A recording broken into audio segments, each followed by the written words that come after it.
you've got the whole look going.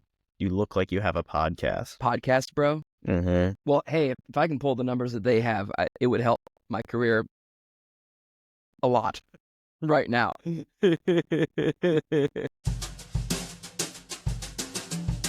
Let's take a spin.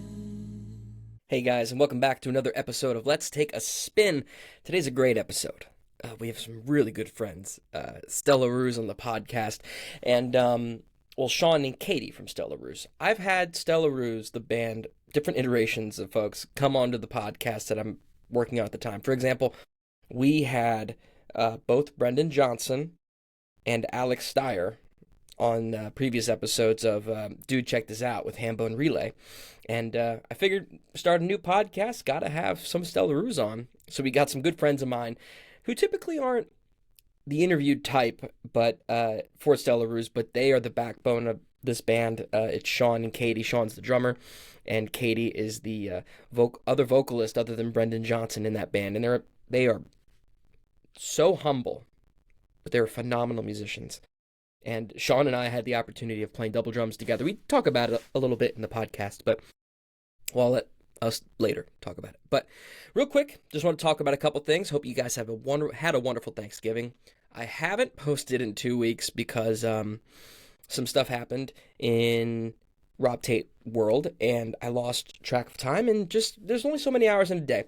And I need to do better at prioritizing you guys and making sure episodes are coming out weekly. Because, I mean, it's great to always chat with friends and have you guys aboard and see what's kind of going on. But we're going to do better. I promise. That's a New Year's resolution, or just a resolution in general. In general.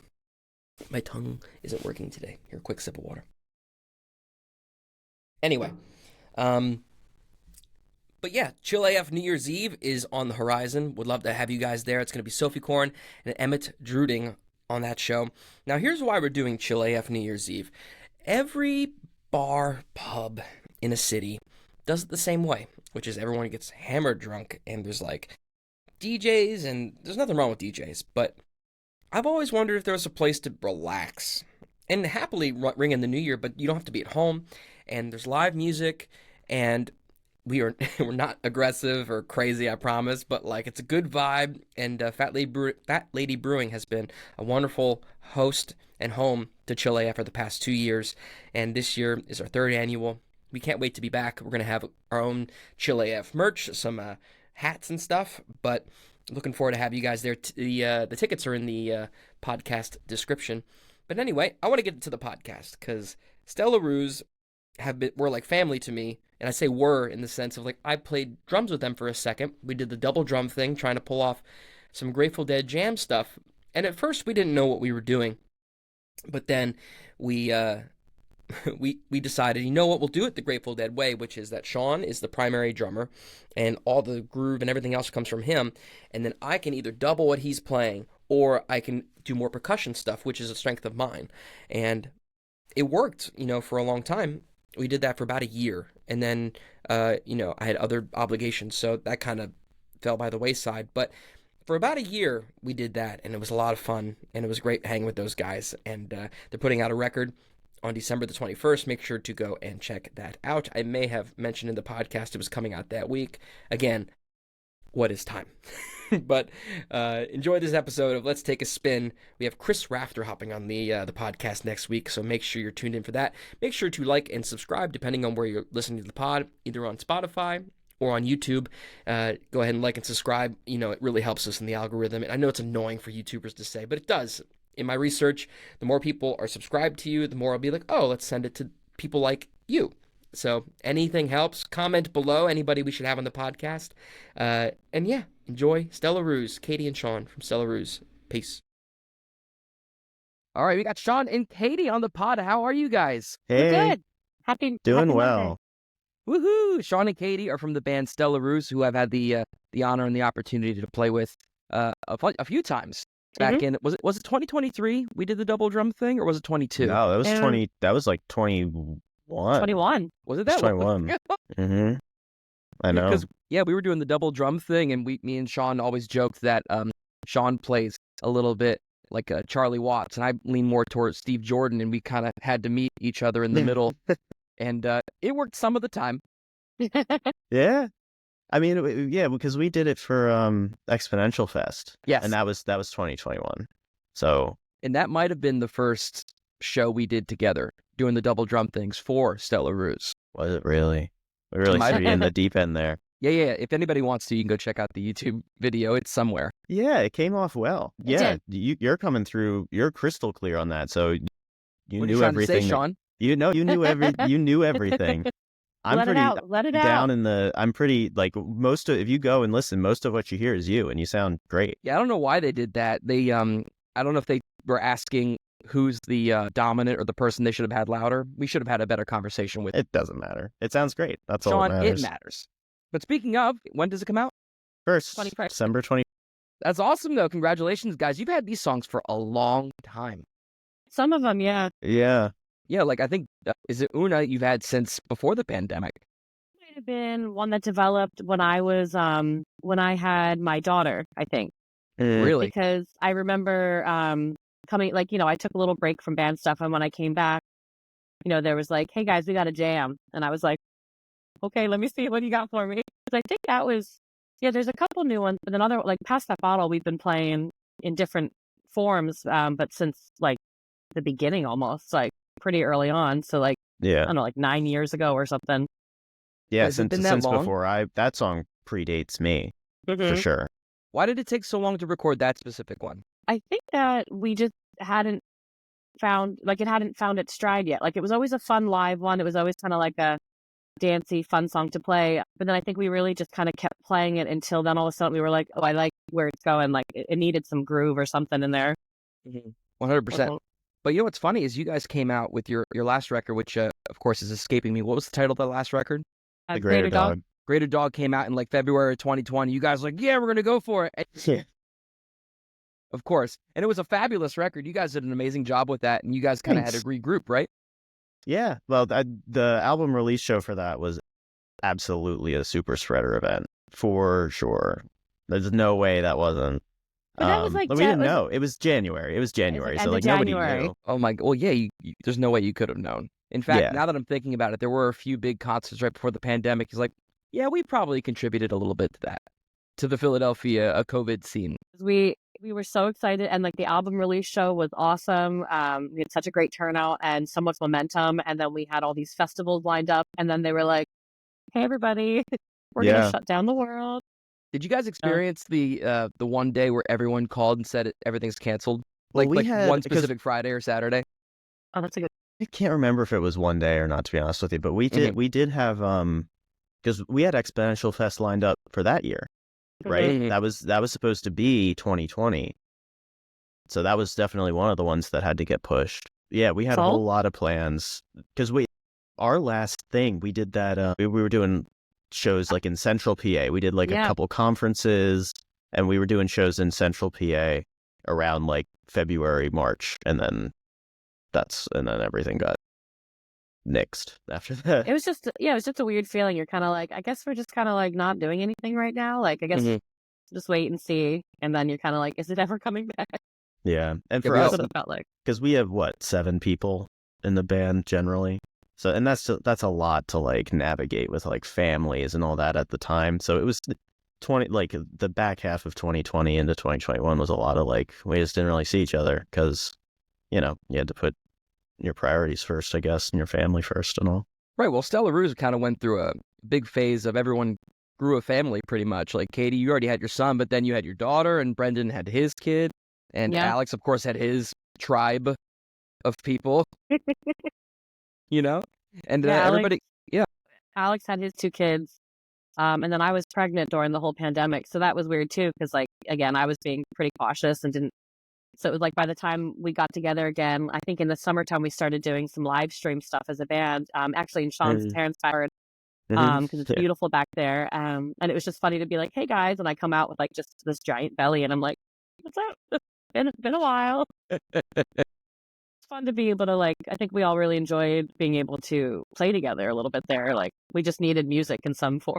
Well, it must have been really nice to kind of have those two worlds collide. Like during the pandemic, you're growing like a family, like Katie, and you have your You had your daughter in 21 or 22? Daughter in 22, son in 2020. Okay. So showing your kids like, hey, I actually do this. Like, what was that Mhm. like? It was cool.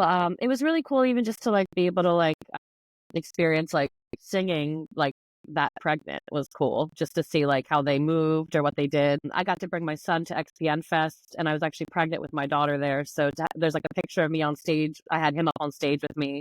And I think that's so, I can't wait someday to be like, look how cool this is. I had the both of you So, up on that exponential stage. That's awesome. yeah. So that kind of stuff's really cool. I think that's great. But like having that all connect, and Sean, of course, is working his butt off, like 17,000 jobs, Yes. like doing his thing. And we don't have to talk about that, but Sean works his butt off playing. Well, I mean, you were playing for a ton of folks, and you kind of went more 9 to 5 and doing some other things. Yeah. It's I don't know how interesting it is for people, but at Well, the you time worked I for was at Ardmore grad Music school Hall too. You were in grad Mhm. school too. Did you finish? Yeah. So I What was did you graduate with? master's in communications. Yeah, and that's how Isn't that I amazing? was doing the so that's and that was on top of my regular 9 to 5. But it was a lot. Like, crazy. but there was nothing else to do. It was you were locked in your house. Sean, so I give just yourself a compliment, man. I know. I like, was like, he's like, oh, there was nothing to do. It's fine. I mean, I wouldn't have been able to do it if I hadn't if I wasn't like working from home and being able to do that from home too, because I was able to like log off of work and just log right into that. But I mean, it was a lot of work. But if I had to like travel and do all Brutal, for sure. But now you're balancing like the 9 to 5 and then this, like putting the record out. And do you guys have like big plans for 2025? Like after putting this record out, anything fun in the works? I think I would say in the works is a good word, right? yeah. I think we're just kind of we've been putting so much into this, and even just like we had a pretty busy summer that we had a lot of fun getting out and playing as much as we could, and so then the focus shifted right to just okay, now we need to practice our butts off and be ready to put on a good show. So that's what we're in the middle of right now, which is a lot of fun. And yeah, then I think we're just kind of like let's start the new year and see what happens, see who wants us. 1000%. But you know what's funny is like your first record was very stripped down, like 3-piece, 4-piece, like very, very minimal. Like Sean, I think you played like one track, or I'm not even on it. you're not even on the first record. I'm That not was on. I'm pre-Sean. not on the first two. I'm not on the first two. You didn't want to be the Mumford Foot, No. just the one limb. They didn't want the whole thing yet. They couldn't handle the whole Sean package. 1/4. But you know what's so funny now? Like I listened to the whole record. You guys sent it to me today, and I knew all the tunes, which was like a nice treat. And then there's like a the Bob Marley cover and some other stuff. But I think the whole first half of the record, each song's about 7.5 minutes long. I was gonna say we sent it to you not too long ago. I'm surprised you're not still listening to it because it's so long. Well, I knew what the jams were, so I was like, okay. I wanted to check out the productions of the other stuff. But it's so funny. I know Brendan's a massive Fish fan, and Alex likes a few jam bands and things. You two are the outliers in this situation, and it's not to knock, but what is it like? I have my answer for this, but what is it like being like more of a song-based musician, having to learn how to expand upon one idea in a band setting like that? Does that make sense? Sean, mean- you start. Yeah. Well, for me, I mean, my background playing wise is in blues and a little bit of jazz. So the idea of stretching solos or whatever, if you want to call it, into jam sections, like that's not foreign to me. Mhm. It's I think the whole mix with this band is that everybody's into different stuff. So it's like Katie's super into like vocals and kind of like folky. She's all about harmonies, as she'll probably go into. Like I'm more like blues and like old school rock and roll, and Brendan's into jam stuff, and like everybody's into different. Alex is really into like polyrhythmic stuff. He really enjoys like he gets kind of out there sometimes. So it's like everybody's into different things, and Stella Ruze is probably is a product of those things all kind of being mixed together. Interesting. Katie? Yeah, I agree. I think we all, like you said, we have very different backgrounds. And so it's there's times where it's a learning curve for me with some, because oftentimes if they're breaking down a section like that, I'm kind of just sitting back and listening and trying to figure out, okay, how can I fit in my my thing in here somewhere, or like, or maybe it doesn't need it for this part, or what I'm. But it's nice. I think it's a good challenge for us, honestly, because I think it's good for us to.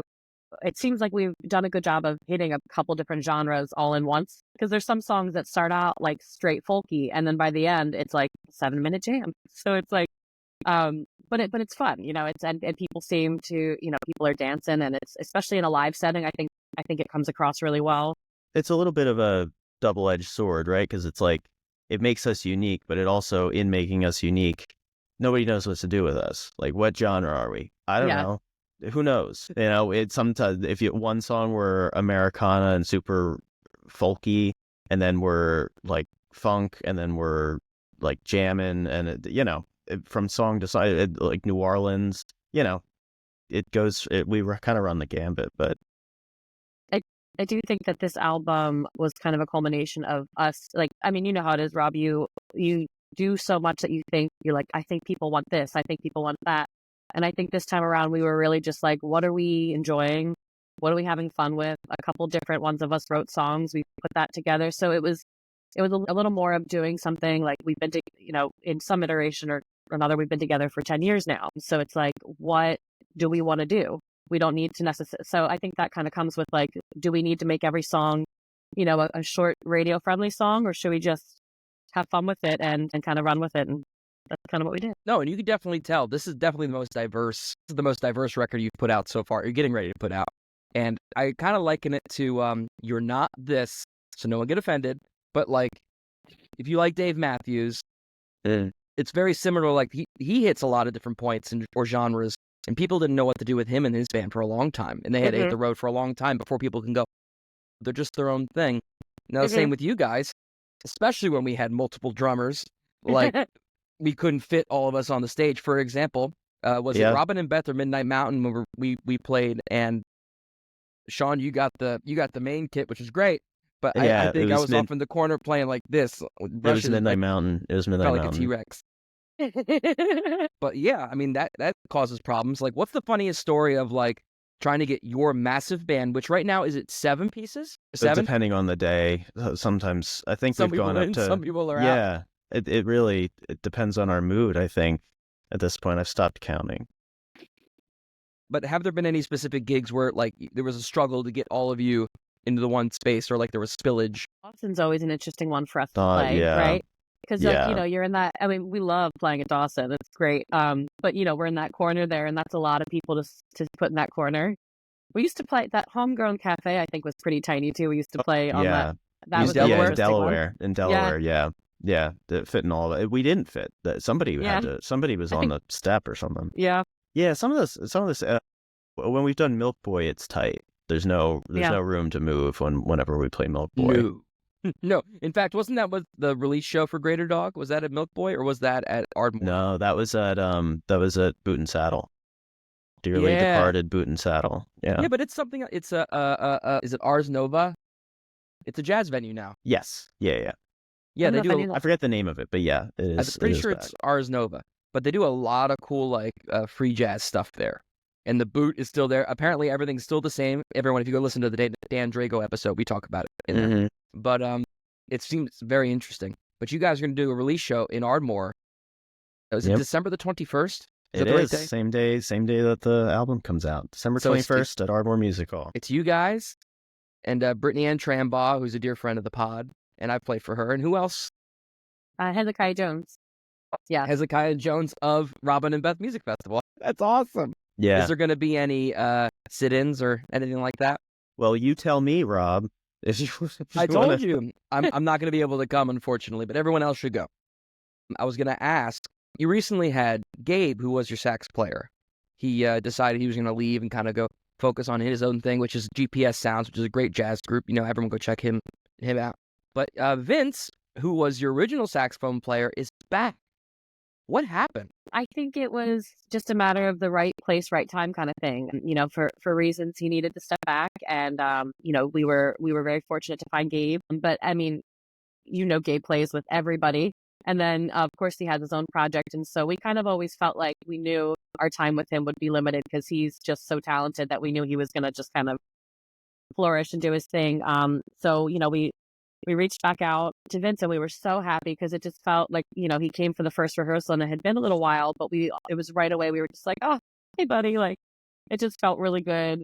It felt really good, and it was really fun. And then we're just so happy because then, Gabe will actually hop up for a couple songs at the album release show. So we'll have both of them up for some songs, and it's going to be a big old horn section. Yeah.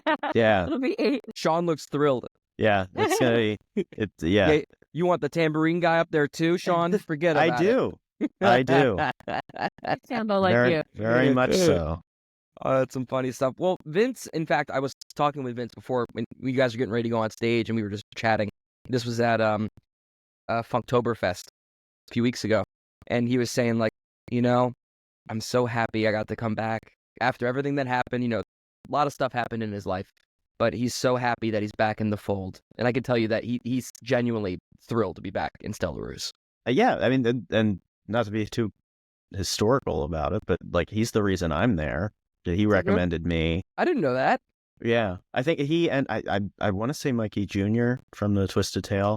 That makes from sense. other places too, but I mean, he practically lives there. Mikey Yeah. Jr.'s a harmonica Yeah. player.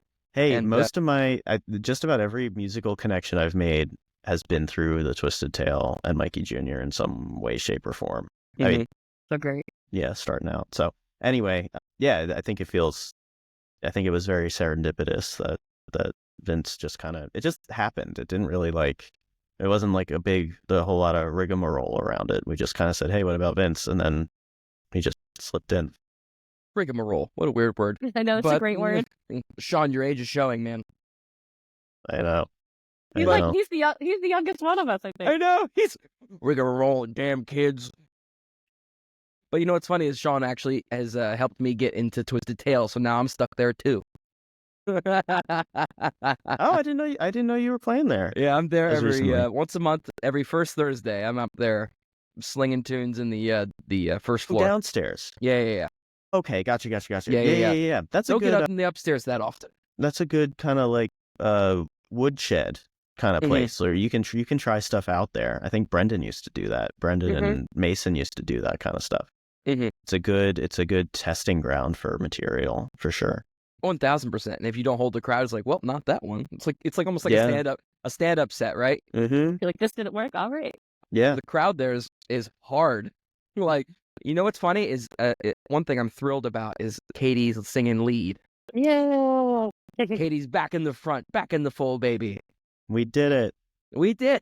Now, Katie, you kind of told me this story like over text, but you actually wrote this song and you brought it to the band. So can we do this? Actually, started with Ted. Ted came to practice one night with this really pretty guitar riff, and I just was like, hey, can I write words for this? And he was just like, please do. And so I literally went home that night and I wrote Blue because I talked to the I asked if he had anything in mind, and he had this theme about some loss he had experienced, and some of the other members of the band chimed in about different losses they'd experienced, and I kind of just took the things they said and put it together. And it was just, I don't know, something about it really, it just came really easy in a nice way. And then I remember playing it and singing the words for the first time. I remember looking at Alex, and he kind of looked at me like, okay, like he was just, and that was exactly, I was like that. Because, again, I come from a different musical background. I'm way more of the story of a song person and just the harmonies and all that stuff. So I was really excited to have a song that I could put my little Katie touches on and kind of develop it the way in which I wanted. And then, obviously with Ted's beautiful guitar part to that, it was really special. And I was really happy that we got to include that on the album. I don't think I realized it was Ted's guitar riff that inspired Yeah. this whole thing.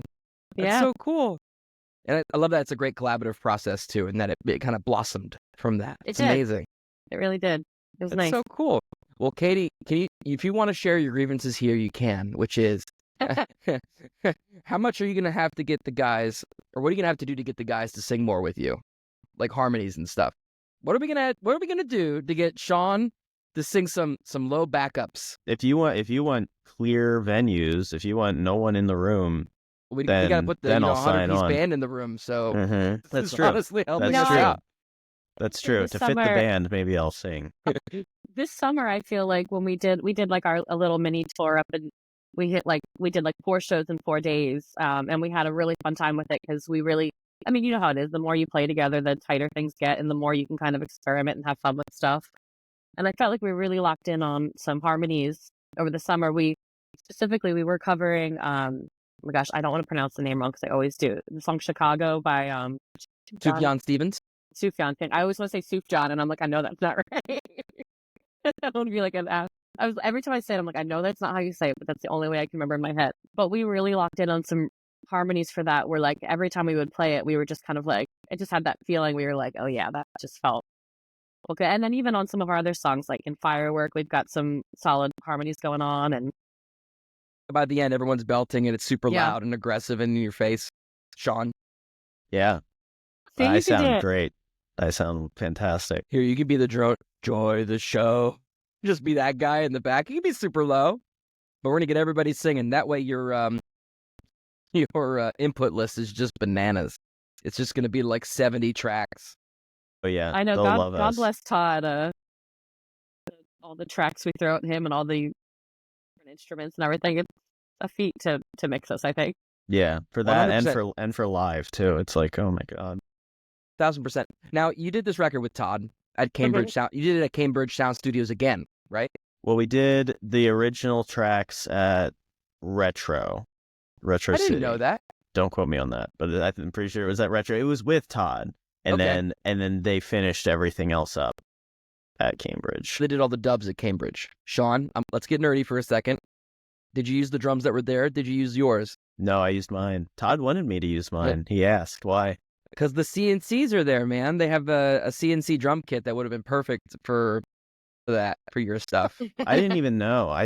We just kind of rolled in and I set everything up and off we went. But yeah, Todd said because he liked the sound of my kit on Pinch of Salt, which we Mhm. did. And I can't remember when we did that because that's going to be Pinch of Salt was not part of this session, but it's going to be on the vinyl.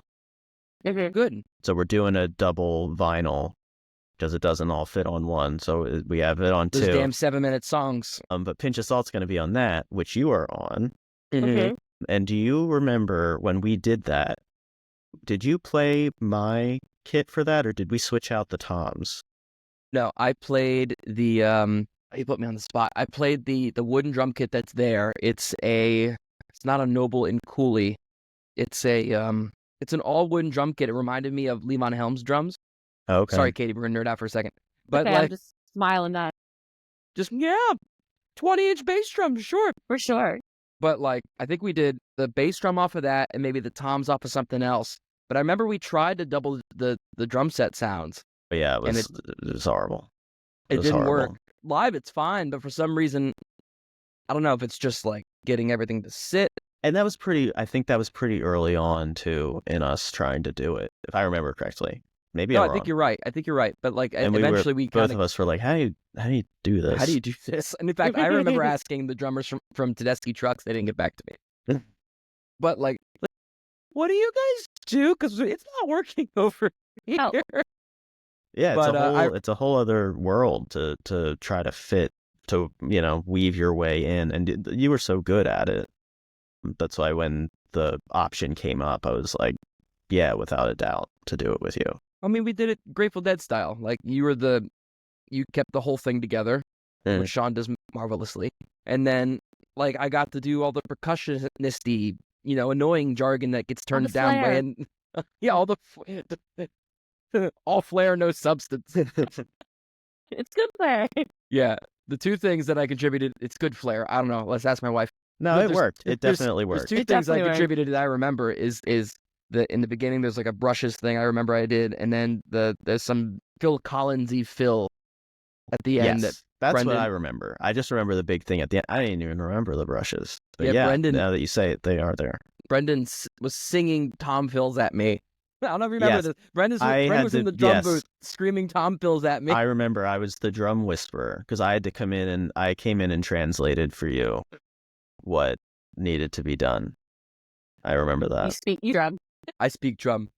One day I am going to start that Instagram profile. It's not mocking singers, but it's like singers like trying to speak drum parts. Oh yeah, anyone, That's not great. just not even just singers, just non-drummers talking about drums. Yeah, I think we're going to start that soon. Sean, you got to help me out when we do Sure. that. But yeah, I do love this whole batch of tunes, and I've heard them already, and I know them. Like, what inspired the cover though?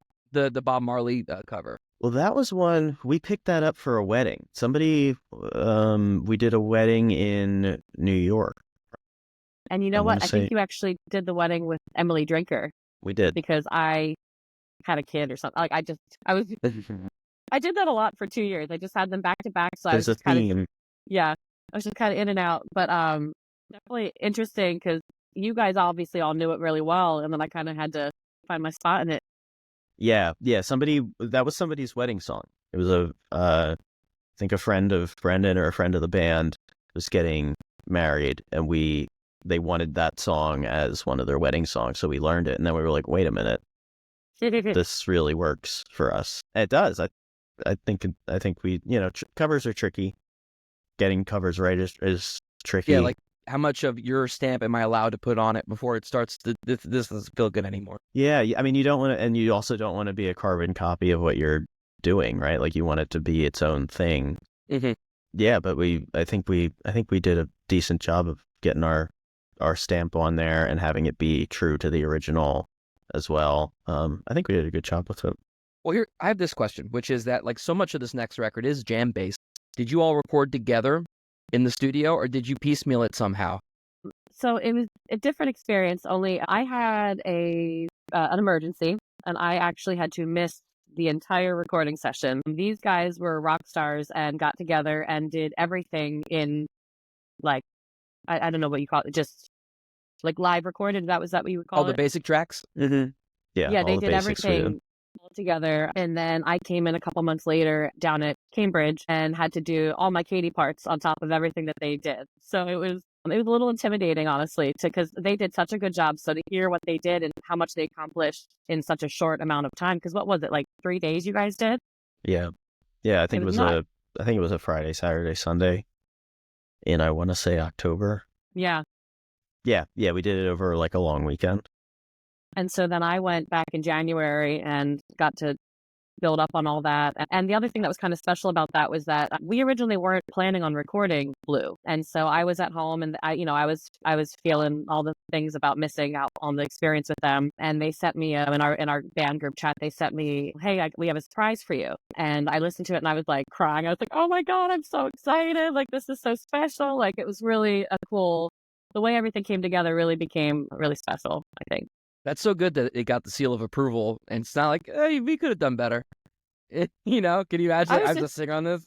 I was just so excited it was there because, like, again, I wasn't really expecting that. So, I do feel like it was just it was nice to have that in there. It was therapeutic.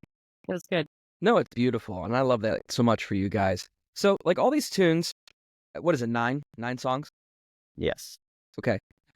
They're all, like, within the past, like, I don't know, 5-6 years, maybe, 2 years. Now that they're all recorded, do you have more in the can now that you had some time? Because, like, you guys, the masters were done, what, 6 months ago? Mm-hmm. Yeah. Something like that. Yeah, at least. Why did you wait so long? We take our time. Stella Ruze is always kind of just things just kind of happen. Like with Pass That Bottle, like we said, like that song's been around since longer than I've been in the band. And then you've got songs like Blue that kind of came out in a couple months. But like we take our time and let things stew for a while. It seems like we've always just kind of done that. Mm-hmm. Well, I peg you as that kind of a person. You definitely take your time. It's like, no, it's not done yet. But like I was just curious because like I met folks that like it takes like 6 months to make the record, and while it's happening, they're getting more ideas for more stuff. So I was just curious if a back catalog is kind of formed.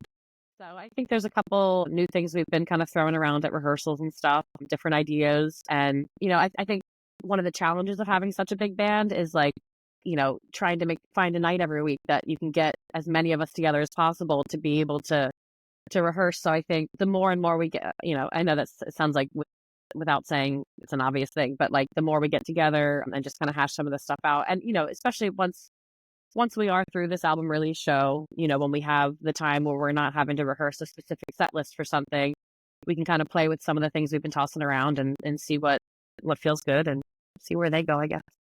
That's exciting. But Yeah. speaking of meetups, though, I meant to mention this earlier. your keyboardist or pianist, Mason, has since left the band, but he had the opportunity to play on his song that he wrote for you guys. Mhm. That must have been really special for him. But like, was the plan for him to sing his vocal, and then he decided that Katie would sound better? What was the decision process there? I think that was something that kind of happened in just hashing that song out in rehearsals. Like, I think there was a rehearsal one day where Mason was like, here's the words, I think you should sing this. I think it was honestly as simple as that. Just, Okay. he wrote the song, he was excited about the song, and of course, killer keys on all of it. And so I believe that's how that one kind of came my way, I guess. Mhm. And so I was like, sure, let's do it. Now that he's left, are you guys looking for another keyboard player, or are you guys like content with the size, or is there like a hunt for a new keyboardist? Sean? Well, no. So we were blessed to have Elliot Garland with us over the summer, the little summer mini tour thing that we did.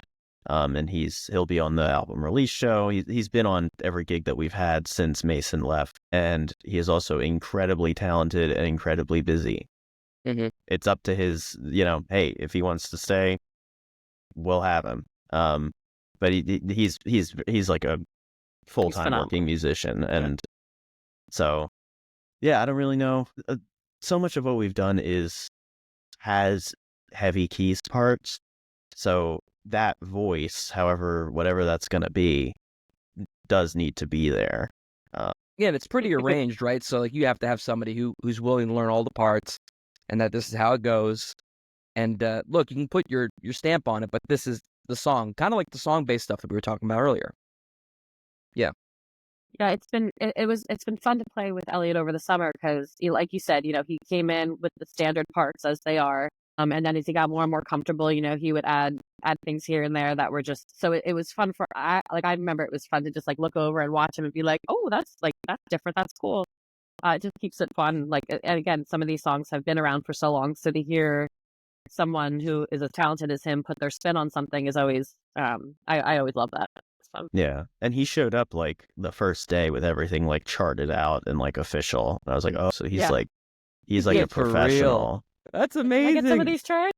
He's like, Can I borrow yeah. them? He was like, these are great. I was gonna kind of lead Katie, like maybe we'll get you to learn some piano parts or organ parts now that there's a hole to fill. Maybe lay some pads, some just like heavy chords.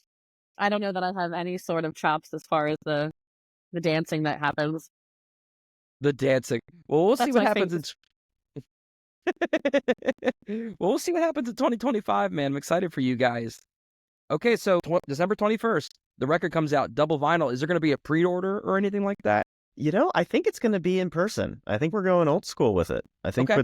it's come to the show and get the vinyl. Do it. That is Come all on. I've Buy been. it. That is It'll what I be have been fun. briefed on. It'll be I fun. have It's been gonna be. briefed that far. We'll have some special guests. We'll have some collabs. Yeah, It'll be fun. there's some really fun stuff planned for the album release show. We're gonna have, like you said, Mason and Gabe, but there's a couple other special guests and jump ups and stuff. It's gonna be a lot of fun. It's amazing. Congratulations, guys. I'm so happy for you. I wish I Thanks, could be Ben. there. Thank you. I wish I so. know. I wish so too. Here, I'll pre-record it and you can have. Yes, you can... please. Yes, we'll play along. That'll be You the don't one. want that. That'll be the one pre-recorded track that we'll just lip sync It's just, to. there's no clicker and it's ding ding ding ding ding ding ding. Where can people follow you guys on the socials and stuff? Is it underscore Stella Ruze? It's Stella Ruze _ on Listen to Instagram. Sean, not me. Stella Ruze on Facebook. I don't think we do Twitter or X or any of that. We've got YouTube. Yeah, we've got YouTube. Spotify, Apple Music, all that fun stuff. Yeah, those are the big ones. Yeah, check us out on Spotify or Apple Music for sure. Yeah, and you guys booking a lot for next year? Or we're going to get through the record release first? Kind of both. I mean, our focus is on that, but we're lucky to be working with people that are focusing forward, Keeping their eyes open so for we us. can get through December.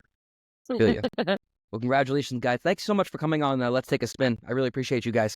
Thank so you, much. Rob. We Thank love Everyone you. go follow Stella Ruze, and we'll see you guys next time. Peace, guys. Bye.